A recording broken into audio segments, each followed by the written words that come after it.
Hi guys, this is Andrew Holmes, and we are back. We're back with the Queen of Probates herself, Miss Sharon Holt, and today we're talking about why is it important for investors to understand marketing versus branding. This is a topic that a lot of times, if we had said, hey, guess what? How to market your deals or how to learn to market for sellers. That's what a lot of people think. But Ms. Sharon, why is it important to know about marketing and to know about branding as a real estate investor? Because marketing is how you get deals and branding is why they choose you. Oh, wow. Okay, so marketing is how you get deals.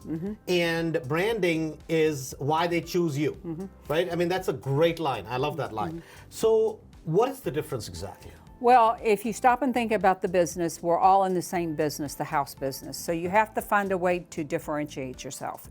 So when you're marketing, if you don't have a brand, you're just like every other investor. So your brand is what makes you stand out, why they choose you. Okay, so basically a lot of times, at least, I never thought about marketing or branding as a thing. Right? I mean, even today, I've said many, many times that we do what we do in our business, and I never realized that we were necessarily doing branding. You're the first one who I met that you're like, Andrew, I don't know what you're talking about, but you guys do branding all the time, right? So help me understand this. Like, if I want to start, let's just say I'm a brand new investor in real estate, right? Where do I start? Because marketing, branding sound like such big words that it's for big companies.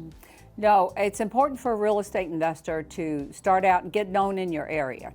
That's the first thing. It's important that who you know, but it's even more important who knows you. So that's the start of your brand. So hold on. This is a major point, right? Number one is what she said.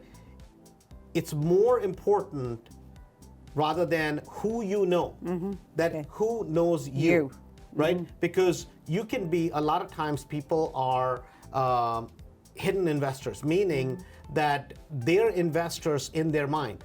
Nobody knows them, right? That's true. And there is a big problem with that, because if your own friends, your own family, your friends of friends don't know that you're investing in real estate and you can help somebody, guess what happens? You don't get any deals, and you'll miss deals that are right around you. You do.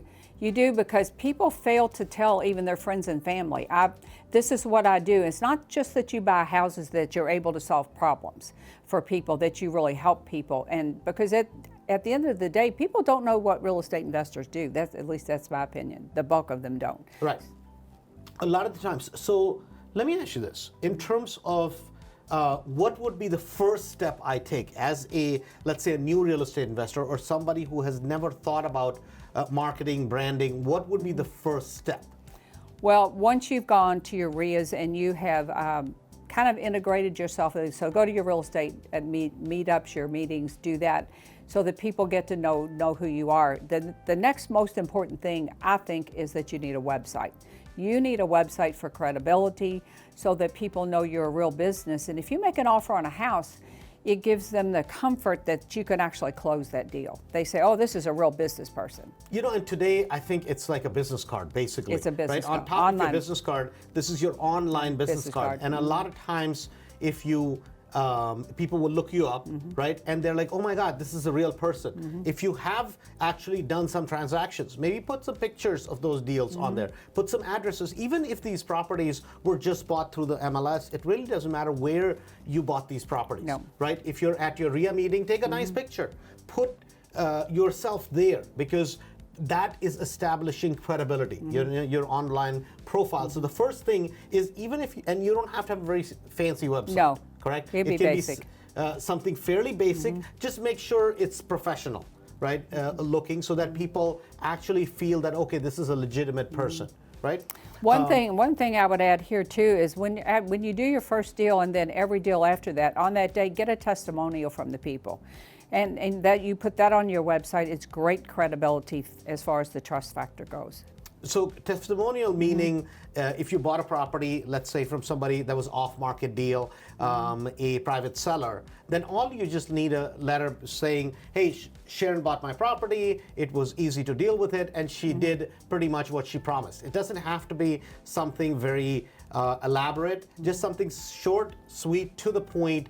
What that does is it basically, other people are selling you through that little testimonial that, hey, she's doing what exactly she's promising. So the next thing would be is, what do I do next? I mean, what would be the next step? I did my website. I showed up at the local RIA. What do I do next? Well, I think everybody needs 3 to 5 marketing strategies. Okay. So you need to, and that'll be different for each person. Some people will use the MLS, some people will do direct mail. Your website is certainly one, networking is one. At the end of the day, it's about how much money you have, your skills, if you're good with people. No 2 marketing plans will look just alike. Right, and this is something I want to really remind people a lot of times, and I used to have this impression, right, that when you start out in the beginning, you have to have a lot of money. No. Right? It's not, that's not the case. A lot of it is you being proactive, right, and start building relationships with people so that people know you and you know people, vice versa, right? Yes. Networking is one of the most undervalued, yet one of the most powerful things on the planet, and it's free or almost free. So a lot of your RIA meetings are free. At the most, it might cost you a meal. But networking is a great way to not spend any money and market yourself. So network is a great way to get started. Get started. Right? And what would you say, because even a lot of times people will say, well, you know, Andrew, I'm buying a property from the MLS. How is that networking? Guys, think about it. Probably one of the best source of leads is other agents in the marketplace, even if you don't buy their properties, and they know who you are. You get to know them. I would start with, if you're buying a property in 3 or 4 suburbs where you know a lot of REO agents are doing business, or agents who handle a lot of the business. They've been in the marketplace for a very long period of time. Your job should be to try to go in front of them in terms of go call them, look at their properties, get to know them, and be serious whenever you talk to them, because what happens is once these agents know that they can directly work with you, you give them a little bit of business, or even if you put offers, and even if they don't work out, if you simply pick up the phone and go, hey, listen, I know I made an offer on your property, it didn't work out, but I really appreciate it. What happens is nobody ever does that. Nobody ever takes the time to call the agent and go, hey, listen, just thank you. And that simple act goes a long, long, long way. I get deals all the time on offers that do not work out. The offers fall through, and guess who gets the call? Yeah, and the same thing works for off-market deals. So I tell people, always leave the door open when you leave. So if you go, you make an offer, the seller doesn't accept it, I thank the seller for their time. But I go one step further. I always say, look, if for some reason this doesn't work out, can I be your plan B? Then when I get back to the office, I would write a thank you note, an old-fashioned handwritten thank you note to these people. So it works great. And that's a part of marketing and branding, because a lot of times, we think about a big splash ad, we think about a billboard as marketing and branding, spending thousands of dollars. That's not what marketing, that's not where it starts. That's not where it starts. And the thing, like when you get big, a lot of times people don't go to closings. Now, for a decade, I went to every closing, and I still have a tendency to do that now, because I go in there, I talk to everybody. I love my closing attorney. He calls me with opportunities. If I need a sponsor, he's going to sponsor me, but I take the time to go in there, and I always make it easy on him. Make sure I've got everything. I don't want him to chase me down for things, but I make it a point to go in there and network with all of them. Right, and plus I have to add that you're from the South, right? South of the Mason-Dixon line. Most people don't know what that is, but literally, I mean, it's a different style of doing business, right? But it helps. It especially, and this is important, that if you don't want to spend a lot of money, if you don't have it, right, to spend a lot of money, it is important if you go there, develop these relationships with title companies, with the closers. A lot of times they see transactions where they fall apart, and nobody really takes the time to talk to these people. Right. And these people are in front of transactions all the time. And if you simply just said thank you, even if things went wrong, just tell them, hey, listen, there are 5 things that went wrong, and thank you so much for getting it done, and let me know if you see any deal that falls apart, if I can do anything. I would love to buy that property. Just simply that. You mentioned that, and I was cringing because I haven't gone to a closing. I don't know in how many years. A long time. Well, when you get a big business, you don't necessarily have to, but I still think you should show up every now and then, because it's Real estate is a relationship business. It's all about the relationships. And that is 100% true. Like even with the closers we have, with a lot of the people that do a lot of business, we definitely take the time to do that. Right. We'll invite them to the RIA. We have a different way of doing it today, obviously, but it wasn't always that way. So the marketing branding, you said, starts with a website. Then it starts with, do you have 2 or 3 different mediums where you're going to find your deals or get your deals consistently? So the next thing that I wrote down, I stole one of your lines, and that was, marketing works better when you have a brand. Explain, what does that mean? Well, it means if you're not known, no one knows who you are, and you're sending them marketing. First of all, your branding, they're going to look you up online. So the old way was they got your marketing piece, they called you, or they saw your billboard and they called you. But now there's a step in the middle. They're going to look you up online. So it's essential that you have that. So once you have that credibility in place, you send marketing, you put your URL on every marketing piece of marketing that you do. It's where they go back to verify that you're trustworthy, that you're real. Okay. So basically, you want to go have a URL again. You went back to that so that you, from the very beginning, you start building that trust. You start, you know, one thing I always used to do, I'll never forget, when I was selling real estate, right? At the time, I didn't have an assistant. I couldn't afford one, quite honestly, at that time. But from the very beginning, one basic thing, I don't know, I heard Brian Tracy, somebody said that, saying, you know, just send a thank you note, right? And literally, I basically didn't want to write a note because I'm not probably the most legible writer, right? And all I had was a simple note and said, and all I would send them is, oh my God, so busy, just want to thank you. That's all it said, right? It didn't even say anything, but they're like, oh my God, he actually took the time to do it. To do it. And that's all it said. And then the next day I had these pre-printed postcards, right? And I used to have that I would send them every 2 days apart. I had a tickler file, 31 days. Yeah, I remember those. And every day, other day, I would pre-stamp them all. And it was just listed, just sold. And these were deals that I had done a while back, or other people in my office had done when I didn't have the credibility. But what would happen is every time, every 2 days, all I would do is just throw them all in the mail, And I would, and whenever I would call the seller, I'm like, oh my God, it's been unbelievable. There was a dialogue I would use, because it wasn't that I was unbelievably slow or unbelievably busy, right? And I would say, it has been unbelievable. And they're like, I know. Andrew, every other day, we're getting something from you. You must be crazy busy. And all I would say is this: don't you want the best agent for the job? And all I'm doing is follow up. And guys, think about this. It doesn't matter with a big company, with a small company. When you see somebody's ad placement or different pieces from them all the time, they're like, oh my God, this person is everywhere. Your brand is all about perception. Your brand is all about, reality means nothing. It's all about perception. Literally, you could be somebody who just started in real estate, maybe you've done a deal or two, but just because you follow up with them, you're in their mail, and even if they take that and they throw it out, as long as it's consistent, what they will remember is, oh my God, this person reached out to me 2, 3, 4, 5 times. So if you pick up the phone, call them, right? It has a huge impact, correct? Yeah, and here's one more tip for anybody that's even the least little bit tech savvy. There's a couple of services you can use. One of them is Bonjoro, $25 a month, and you can just do a video. Repeat that name again. It's Bonjoro, Bonjoro. The cool thing about this is if I were to send you a video, it would be a link. With Bonjoro, it is an actual video. When they open up their email, and what you say is, Andrew, thanks so much for meeting with me yesterday. I just want to say I really appreciate it.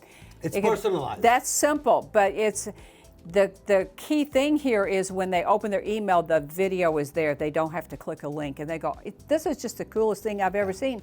Andrew took the time to thank me for showing him my house. Right, it's exactly. It's amazing. And some of these cool tools that are available, technologies, they don't require a lot of money, guys. Not a lot of money. It's a little bit of effort. And think about it. On an average wholesale, at least in our area, you're making $10,000, $12,000, $15,000, right? If you put in a little bit of effort.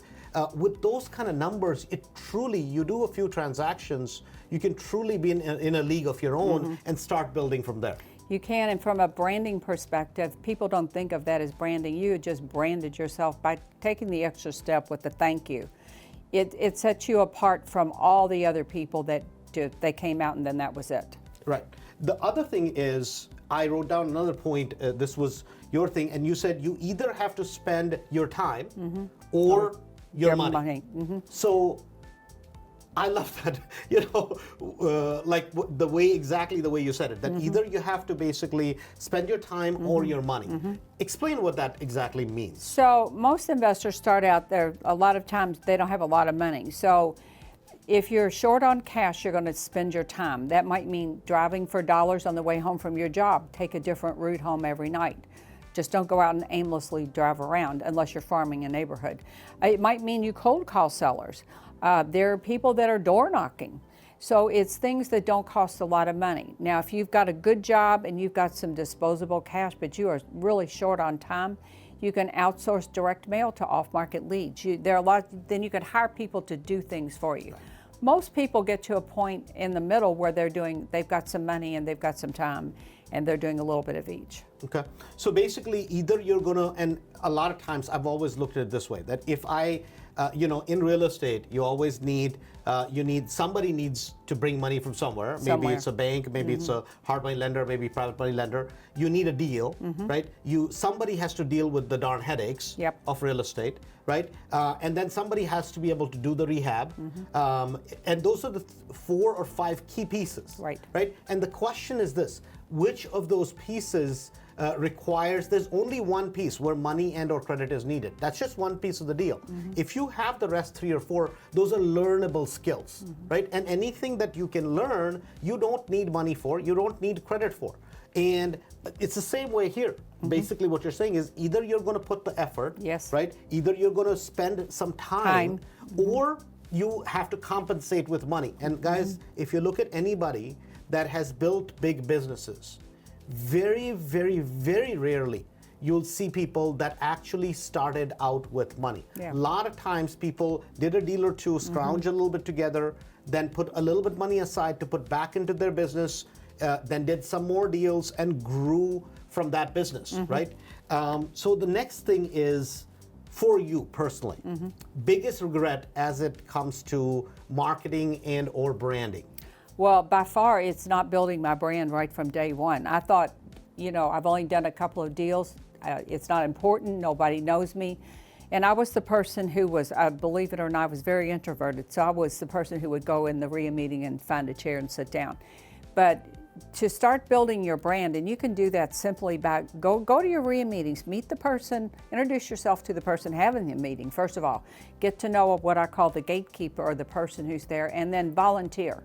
So give back something of value to those people, but you've got to start right there. That will start to bring the whole thing of who knows you, and then from there, you just take one piece at a time. I tell everybody when you finally do your first deal, don't spend it. Put it back for marketing. That's your marketing money, and then you've got opportunity. So I think that makes a lot of sense, that even if you go to a local RIA, get to know some of the people, and it's important. Like what is important is to figure out who are the people. There are some people, the people who talk the most do the least amount of deals, right? And a lot of times the quiet ones truly are doing a lot of business. And that is important when you show up at a RIA, when you show up at the real estate investors meeting, and you have to kind of become good at observing and then truly figuring out who are the people that actually know something, not just the people who are the talkers, and then start getting to know them. Start, if they're speaking,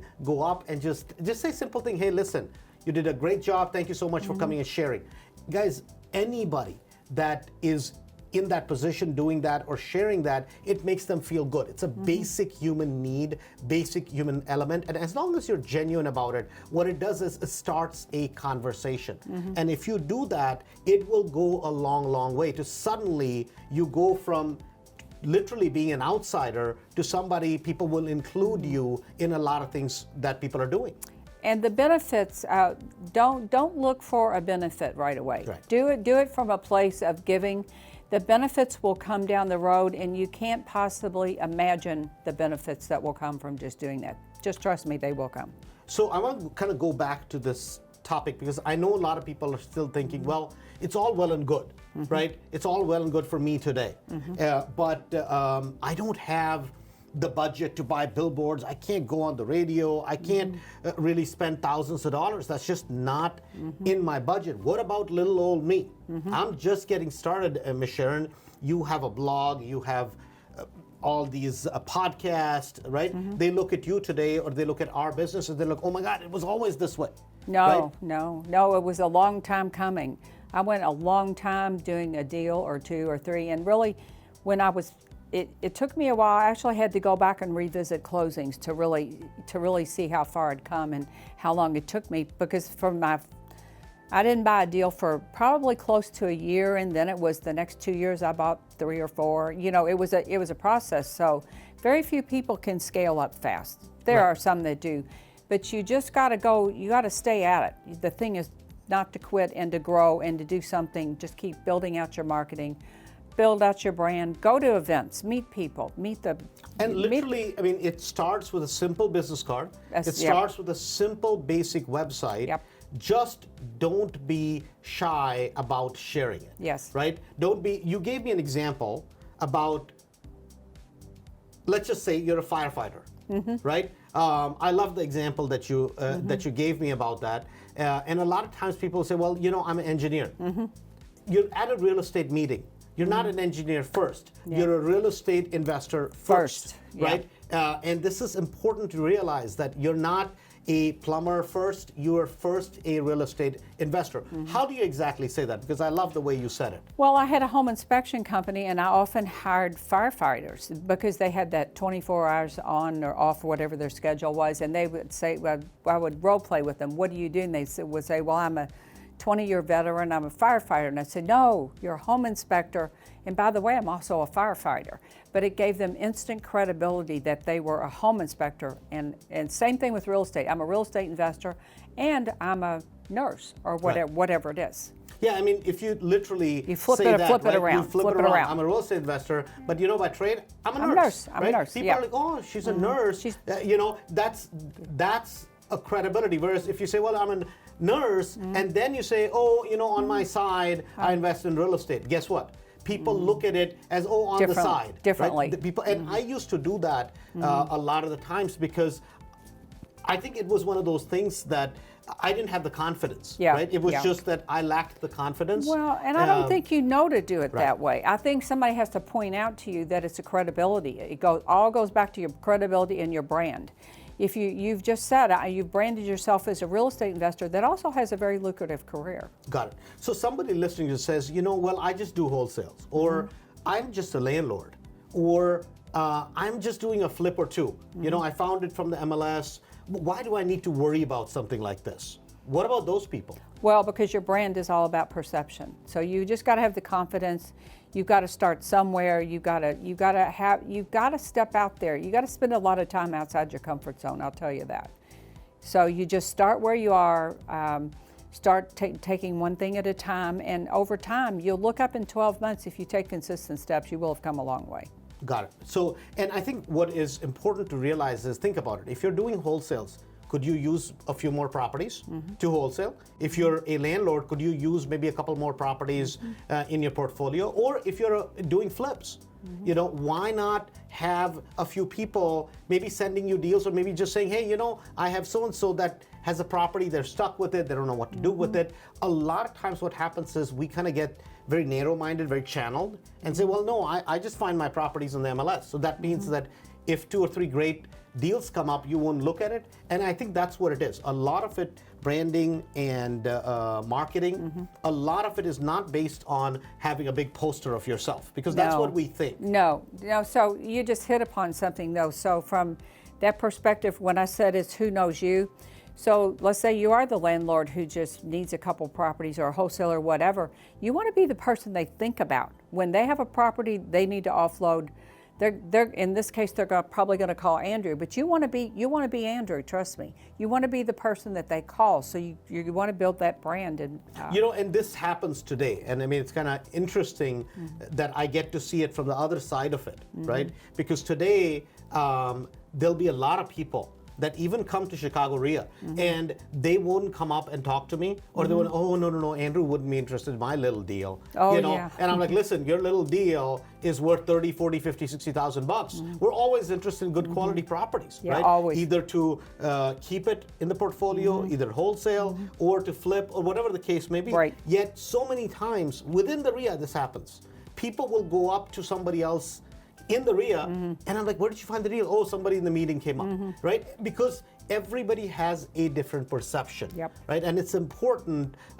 There's a friend of mine out of Cleveland, a real estate investor, and I always used to think, because everywhere he goes, Rob, right? He's so good about it. Everywhere he goes, he calls himself Rob the House Guy, right? And that's how everybody knows him. I mean, literally, it's not like he started with a big budget or anything, but he has been always so consistent that any deal he does, he always says, Rob the House Guy, right? So people just, and that's how he markets it. At first time when I heard it, it sounded funny. But guess what?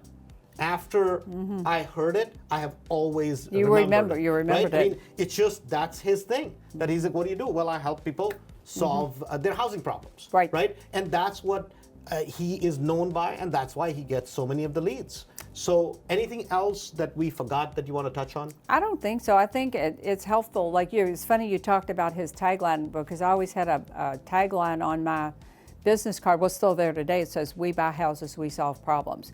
You've got to give yourself a persona, so to speak.